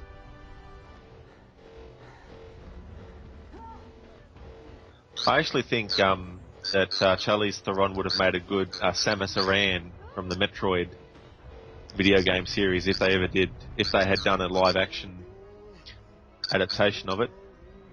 I hope they do at some point, but I don't think that Charlize would be playing the role though, because we're probably talking about maybe 10 years, unless they rush it in production, unless somehow there's a big push in video game to film adaptations from major successes. We don't know yet, but I like to play the casting game too. Sometimes when I'm watching a movie, I think, I wonder if this person would be good for that movie. Yeah, me too as well. And some people have said, when Yannick says we're going to take down the ship, he's like, why do his two pilots just go along with it? It's like, you've got a chance to save the human race. Wouldn't you want to do that? Wouldn't you be like, it's like, yeah, fuck it, I'll save the human race. I would so like save the human race if I could, in that kind of manner. What else am I, like kind of big thing am I going to do with my life? Well, I mean, the thing is, like, they could have said no and just let him do it all by himself, but they didn't.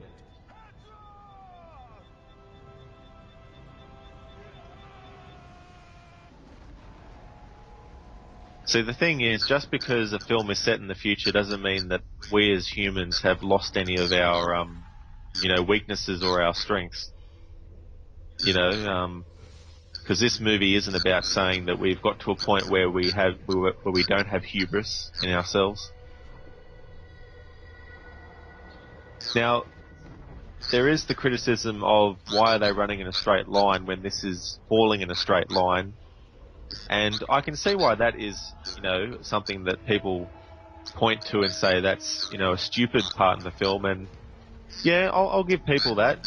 They should maybe have just ran, separate directions and not run straight in a straight line.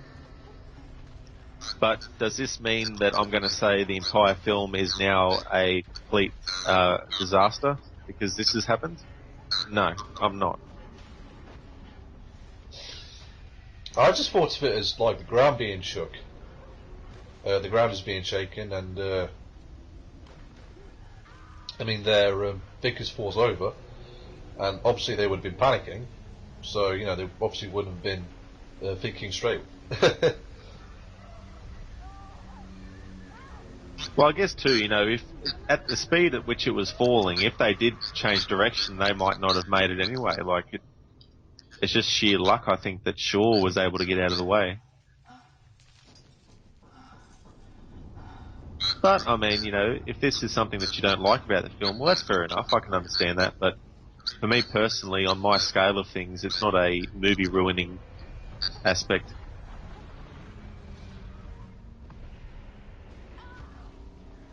The unfortunate thing is, the fortunate thing is that we, hopefully don't get ourselves in a situation where we're having to run from some gigantic thing that's going to fall on us. But until we're there in that moment, sometimes we can't predict how we will react.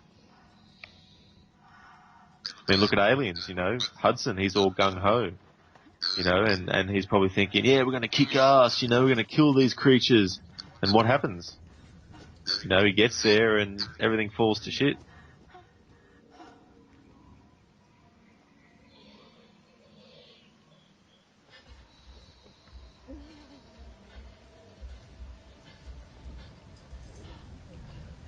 And he becomes a coward. Exactly, yeah. And whereas in this film, there's not really a Hudson character, and I thought the film was going to end here, but spoilers again for those who haven't seen this film. I'm surprised if you haven't already, considering it's been out for 3 years, but whatever. You'd sort of see the proto facehugger, which I wasn't expecting at all and completely forgot about. But I think the film did that on purpose, to make us forget that the facehugger is on this med pod / living quarters. Yeah, and it's just another tie into the theme of evolution too, because this is a gigantic version of the facehugger. Before it became evolved into a streamlined sort of thing. But see, this is the thing. Maybe in the next Prometheus film, we'll find out that maybe it's not the same lineage. Who knows? They might have seen that and thought, how about we do a miniature version of it, and then did it, did it their own DNA engineering.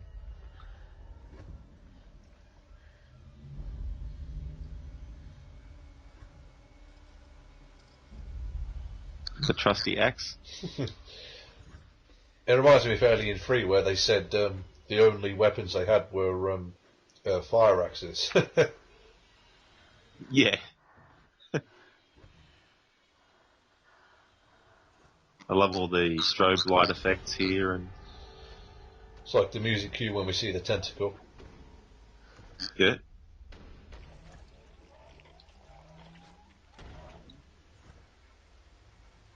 And so this is a scene of suspense, and build up. Yeah, I'm here. You need to get out immediately. He's coming for you. He's coming for you. Who's coming? Airlock breach.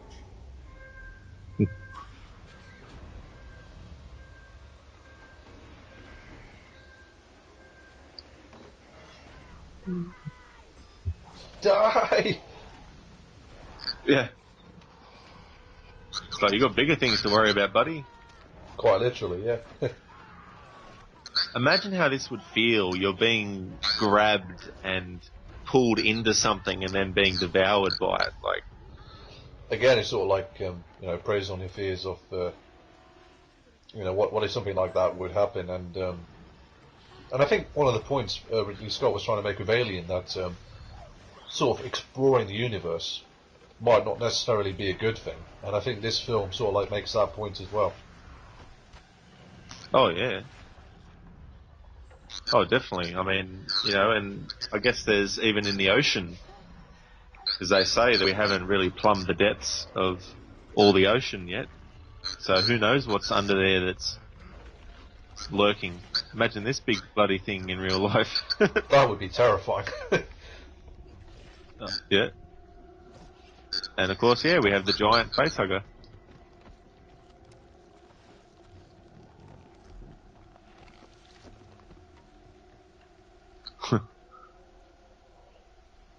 Now, if I was watching this movie as a 6-year-old, I'd probably be having nightmares from this.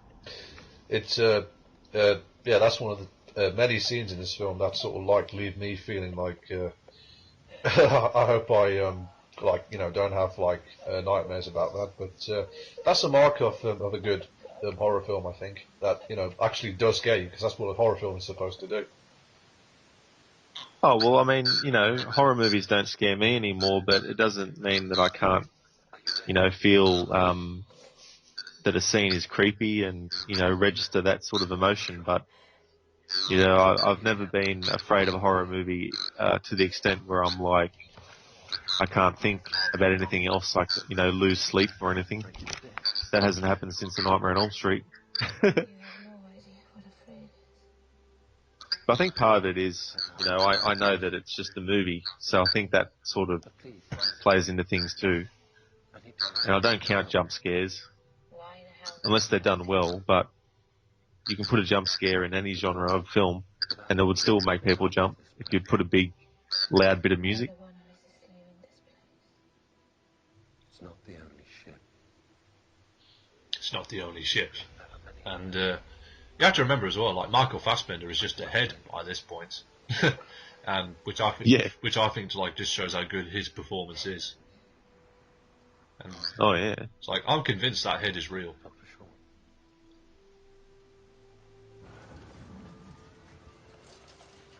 So awesome that Michael Fassbender is in the Assassin's Creed movie. Oh, I can't wait for that. I mean, I hope he does I'm sure he will do a good job as in that film. Over here. Yeah, I just can't wait to see things like,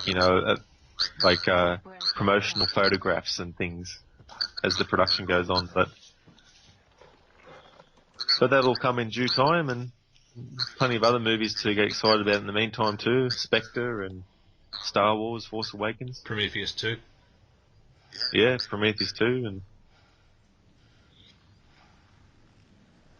And I think, like, the scene where, the scene just now, where Shaw put her cross back on is sort of like symbolic of her character arc, where she, like, went through, like, a bit of an arc. What do you think her character arc was, Rod?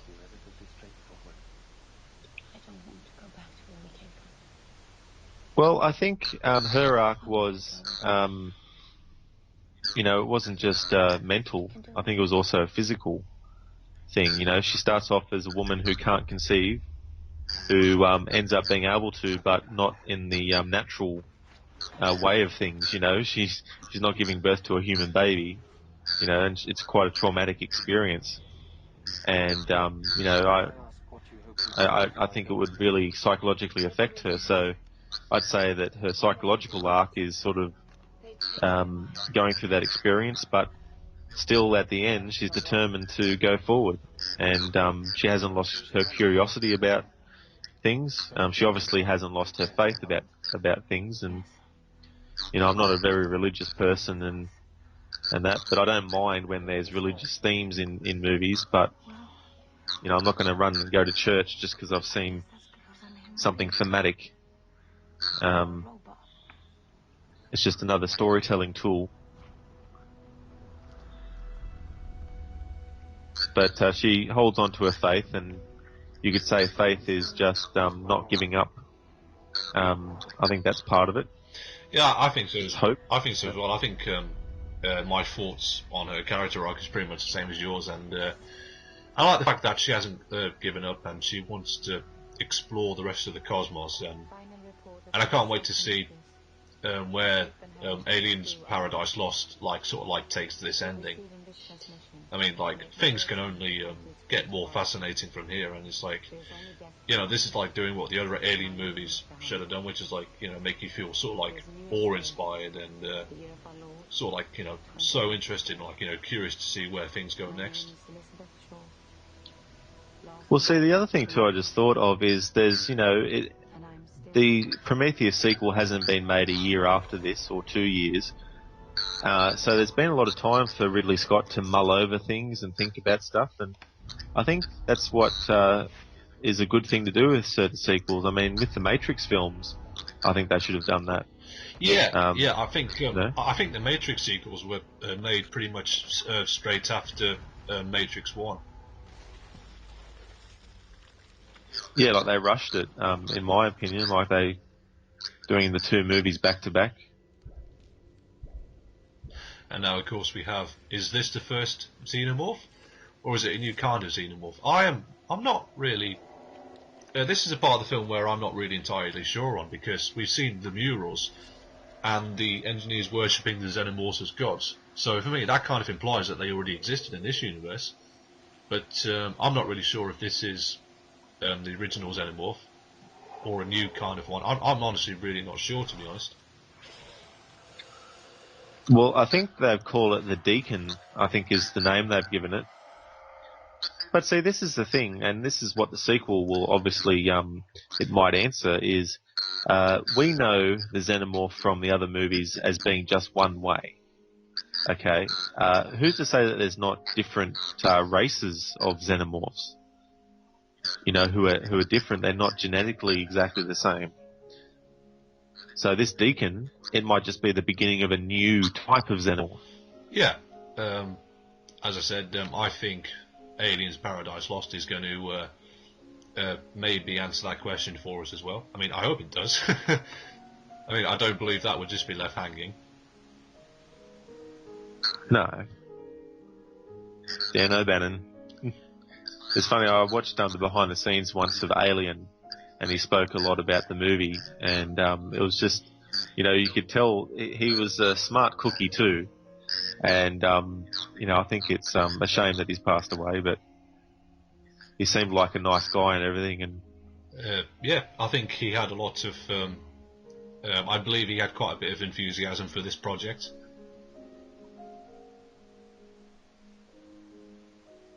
Yeah, like you know, he might have had some resentment, I think, because there was some issues when they were working on Alien. I think it was just, you know, changes they made to his script, and that, I think it was the names. They changed the names that he had written for the characters and that kind of thing. But so yeah, that was Prometheus, which, in my opinion, has maybe a few flaws. Like, I think the film, like, kind of rushes ahead maybe a little bit in some places, and there's a couple of scenes where which I discovered actually go on for longer, because there's deleted scenes that didn't make it into the final cut. But and I think maybe some of the characters aren't as good, but you know, I mean, you know, I don't really sort of like let these kind of things bother me, because I know that the film's not necessarily about that. What it's about is it's a sci-fi horror like Alien, but it's sort of like telling a much bigger epic story than Alien. It's sort of like delving into questions like, you know, life, and where does life come from, and, you know, what's really out there, and should we really go out there, you know, and, you know, that kind of thing. yeah, it's like, should we? You know, are we sort of like prodding, so to speak, are we prodding an animal that's going to just bite us and kill us? You know, it's like that sort of thing. Yeah, exactly. Are things invitations or are they warnings? Like, I think at the start of the movie, those constellations, they were saying, you know, it's an invitation or something. Well, what if it's not? Yeah, know? What if it's something else? And my feelings have changed a little bit ever since I first saw this in the cinema. But overall, I would say this is definitely like amongst Ridley Scott's best films, because the man just, like, he understands, like, sci-fi and knows how to do it, I think. Yeah, I definitely think he's a good fit for this genre, and you know, with Alien and then this and then The Martian, I hope, and Blade Runner, of course, I hope he gets to do a couple more sci-fi films aside from the Prometheus sequel. And The Martian, which is obviously just got released in cinemas. Yeah, I'll be interested in that, because I like stories about people surviving against all odds. Same here, and I think that about wraps up today's commentary, and we hope you enjoyed it. And if you're not a fan of this film, fair enough, but I hope that we sort of like encourage you to revisit it.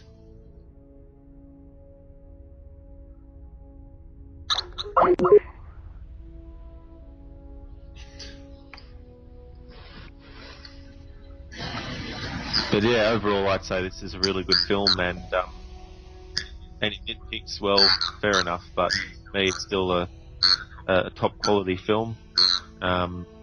It's got a lot of good themes in it that I think are explored well. Yeah, I agree with that, and I think that about wraps this up, and I hope you enjoyed it, and we'll see you next time. See you on the next commentary.